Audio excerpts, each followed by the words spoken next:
Hello बच्चों, नमस्कार। कैसे हैं आप लोग? उम्मीद करता हूं आप सभी अच्छे होंगे। आज हम जिस टॉपिक पर बात करेंगे वो है एसएससी सीजीएल। आप सभी लोगों के मन में ये रहता है कि क्या है, कैसे पढ़ना होता है, कितनी सैलरी मिलती है। कोई डाउट इस वीडियो को देखने के बाद नहीं रहेगा। एसएससी क्या है? स्टाफ सिलेक्शन कमीशन है जो यूपीएससी के बाद में उच्चतम दर्जे की एग्जाम्स की तैयारी करवाता है, यानी आपकी एग्जाम्स लेते हैं। इसमें मैं आपको सबसे टॉप लेवल की एग्जाम है एसएससी सीजीएल और इसकी पूरी जानकारी आपको पॉइंट टू पॉइंट देने वाला हूं। आप ये सोचिए, जो 6 पॉइंट हैं इसके बाद में आपका कोई डाउट नहीं रहेगा, इसलिए वीडियो को लास्ट तक देखना।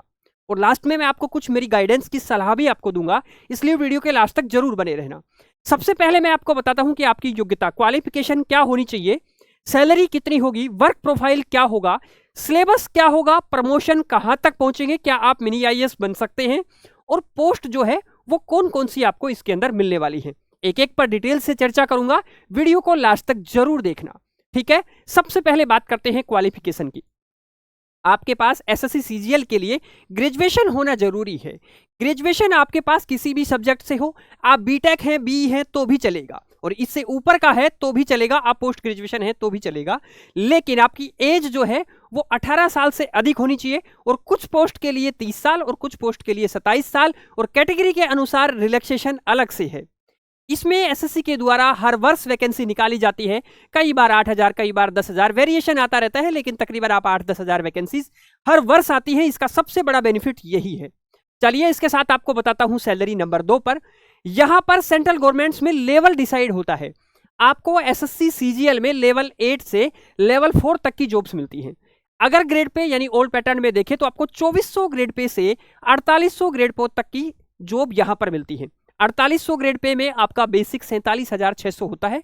ये सैलरी के डिसाइडिंग फैक्टर होते हैं। डियरनेस अलाउंस यानी महंगाई भत्ता, ये भी सरकार के द्वारा वर्ष में 2 बार बढ़ाया जाता है। बहुत सारी चीजें हैं, इंक्रीमेंट बहुत ज्यादा है सैलरी में, 26,000 आज के हिसाब से 55%। एक्स सिटी का एचआरए, हम सिटी में वेरिएशन कर सकते हैं। XYZ 3 कैटेगरी की सिटीज होती है, हम एक्स सिटी मान के चल रहे हैं, लाइक दिल्ली, मुंबई, बेंगलुरु, चेन्नई। ये ट्रैवल अलाउंस है, आपको हर महीने मिलता है 5580 रुपए। टोटल सैलरी अगर आप एसएससी सीजीएल में टॉप पोस्ट पाते हैं ना, तो आपको 93,640 रुपए मिलेगा। उसमें से कुछ डिडक्शंस होंगे, और ये डिडक्शंस आपके बेनिफिट है, ये नुकसान नहीं है। और ये डिडक्शंस भी मैं आपको अलग से बताऊंगा, 7 बेनिफिट के रूप में मैंने अलग से वीडियो बना रखी है इसके लिए, कि सेंट्रल गवर्नमेंट में 7 बेनिफिट क्या मिलते हैं जॉब में। तो यहां पर ये डिडक्शंस होने के बाद लगभग आपके 85,640 रुपए बनेगा। अब आप सोचिए कि हर मंथ इतना रुपए आपके पास आएगा तो आप क्या क्या करिएगा। इसके अलावा आपको ये बताता हूं कि अगर इसमें आप लोवेस्ट सैलरी वाली जॉब भी आपको मिलती है सीजीएल में, तो यहां पर बेसिक आपका 25,500 रहता है, यानी कि लगभग आधे से ज्यादा बेसिक है। तो आपकी जो सैलरी है वो लगभग आपकी 42,000 से ऊपर बनेगी, अगर आप पीए या ऐसे वाली पोस्ट भी पाते हैं। ये भी मैं बताऊंगा कौन सी पोस्ट होती है, वो सारी चीजें आपको आगे बताऊंगा। पर आप ये मान के चलिए कि आपका वेतन जो आपके अकाउंट में आएगा वो 42-43 हजार से कम कहीं नहीं आएगा, और 85,000 मैक्सिमम तक आ सकता है। अब ये आप पर डिपेंड करता है कि आप तैयारी करके कितने नंबर लाते हैं। ये सारी चीजें मैं बताऊंगा आप लोगों को, रुके रहिए। 7 बेनिफिट क्या है?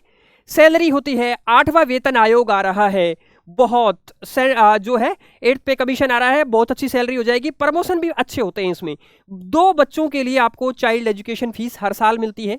लीव ट्रेवल कंसेशन मिलता है आपको, जो आप जो है विदेश तक भी जा सकते हैं, इसमें यात्रा के लिए आपको फ्री होता है। सीजीएचएस क्या है? आपके और आपके परिवार के सदस्यों के लिए चिकित्सा सुविधा इसके अंदर मिलती है, पूरी फ्री ऑफ कॉस्ट रहता है। सीजीआईएस, आपके साथ मिसहैपनिंग होने पर परिवार को मोटा पैसा मिलता है।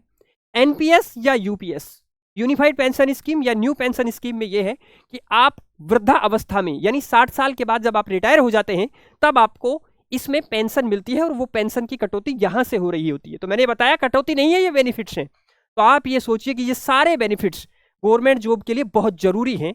आपको सीजीएल में नौकरी लेना ही है तो आप लोग इसकी वर्क प्रोफाइल को भी जानिए। पहले ऑफिस वर्क होता है, मोस्ट ऑफ पोस्ट में ऑफिस वर्क होता है। कुछ पोस्ट ऐसी होती हैं, जब आप लोग आगे देखेंगे कि जो इंस्पेक्टर लेवल वाली पोस्ट होती हैं, उनमें आपको फील्ड जॉब कभी कभी करना पड़ सकता है, वरना आपको मोस्ट ऑफ डेस्क जॉब ही मिलती है। इसके अलावा 9:30 AM to 6 PM आपका ऑफिस वर्क होता है, और सैटरडे संडे ऑफ होता है, यानी वीकेंड आप एंजॉय कर सकते हैं। कितने कमाल की बात है।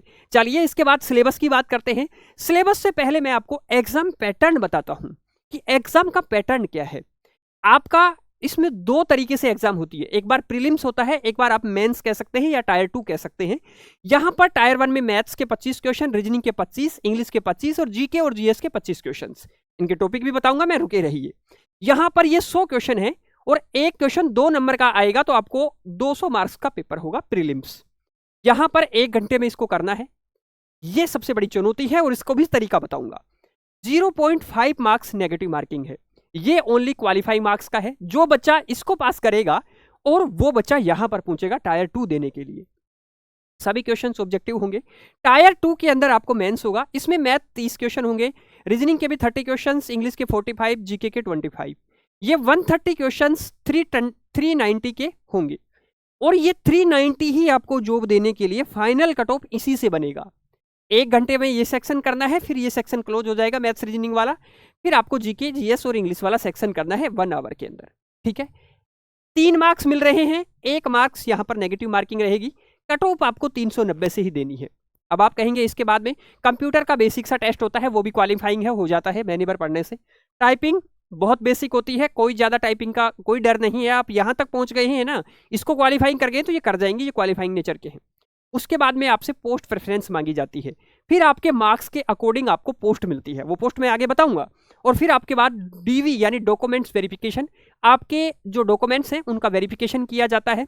और उसके बाद में कुछ पोस्ट ऐसी हैं इंस्पेक्टर लेवल की, उनमें फिजिकल होता है, बाकी सब में डायरेक्ट मेडिकल होता है और मेडिकल भी बहुत नॉर्मल होता है। सरकारी अस्पताल के अंदर आपका नॉर्मल मेडिकल बनता है और उस मेडिकल के बेसिस पे आप ज्वाइन कर सकते हैं डिपार्टमेंट में जाकर के। ये सारी प्रोसेस मैंने आपको बता दी है। अब आप कहेंगे कि सर इन टॉपिक्स, इन जो सब्जेक्ट में टॉपिक कौन से पढ़ने हैं, ये भी मैंने यहां पर लिख के बता दिए हैं।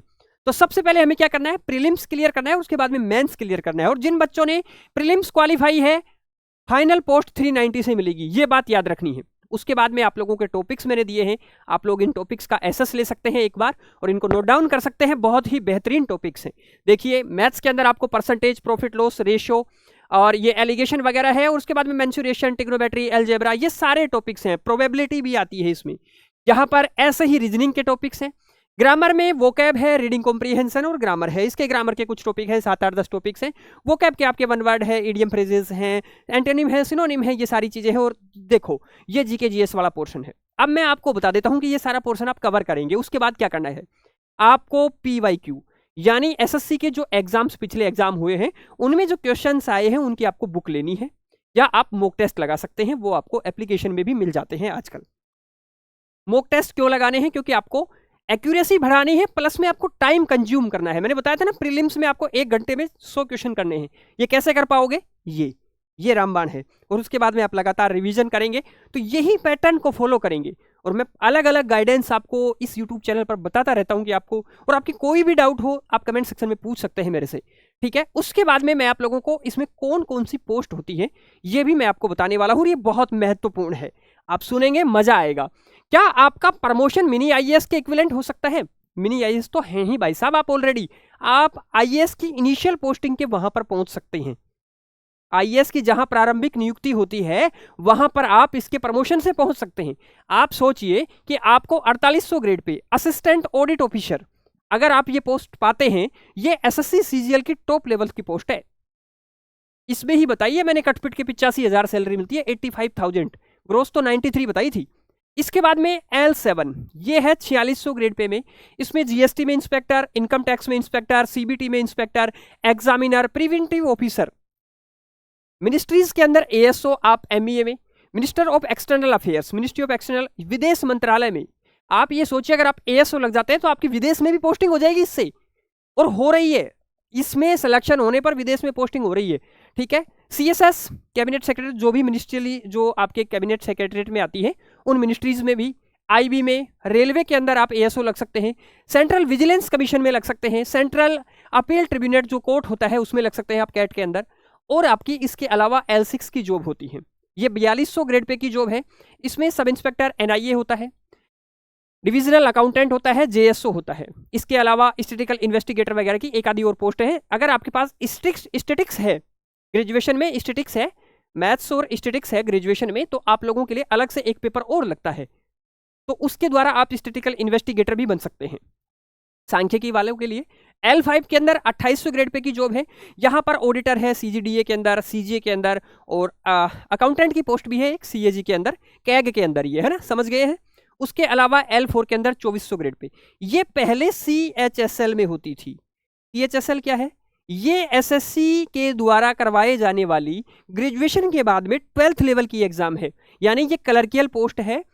इसमें आप लोगों के ये पहले एग्जाम इसी में होता था, ये PA और SA वाला, ये 2 एग्जाम, ठीक है। तो इसमें टैक्स असिस्टेंट, UDC और सॉर्टिंग असिस्टेंट है, और ये पोस्टल असिस्टेंट है। यानी जो पोस्ट विभाग है, जो डाक विभाग होता है, उसके अंदर PA और SA का काम होता है, जो आपकी डाक वगैरह चढ़ाते हैं ऑनलाइन, वो सारा काम। तो ये भी आजकल CGL में दे दिया है, इसलिए CGL में पोस्टें बढ़ के आ रही है, नंबर ऑफ पोस्ट ज्यादा बढ़ रही है, क्योंकि ये पोस्ट ज्यादा होती है, ठीक है। ये समझ गए हैं आप लोग। चलिए, इसके बाद में मैं आप लोगों को कुछ चीजें बताऊंगा, उनको प्रॉपर तरीके से गाइड करना है, प्रॉपर तरीके से फॉलो करना है मेरी गाइडेंस को, तो आप अच्छे से, आसानी से अच्छे मार्क्स भी प्राप्त कर सकते हैं। तो मैं आपको बता दूं, प्ले स्टोर पर हमारा एप्लीकेशन है नोट्स गुरुजी, वहां से आपको 1 रुपया प्रतिदिन, आपके एग्जाम के 90 दिन बच रहे हैं तो आप 90 दिन का कोर्स एक साथ ले सकते हैं। इसके अलावा यूट्यूब पर मैं आप लोगों को मिलता हूं, नोट्स गुरुजी, और एक है हमारा NG SSC एग्जाम्स। यहां पर तो पर्टिकुलर मेरे द्वारा प्रॉपर गाइडेंस दी जाती है आप लोगों को, और यहां पर हम अलग अलग एग्जाम्स के बारे में, रेलवे के बारे में, बहुत सारी एग्जाम्स के बारे में बहुत सारी चीजें बताते हैं। मैं यूट्यूब चैनल पर क्या करता हूं, आप लोगों के लिए 10 मिनट कंसेप्ट क्लियर शो लेकर के आया हूं। ये 50+ टॉपिक्स हैं जीके की, ये मैं आपको कवर करवाऊंगा 10 मिनट, 1 घंटे के अंदर। 1 घंटे का मैटर आपको 10 मिनट में मिलेगा इस शो के अंदर। प्रॉपर गाइडेंस चाहिए आपको, कोई भी क्यूरी हो तो वहां पर वीडियो में अलग अलग एग्जाम्स के लिए, जैसे MTS के लिए, CHSL के लिए अलग अलग वीडियोस बना के डालता रहता हूं, ठीक है। और अगर आप कोई भी डाउट है तो आप यहां पर कमेंट जरूर करें, और वहां पर मैं व्यक्तिगत रूप से पर्सनली आप लोगों को रिप्लाई करता हूं।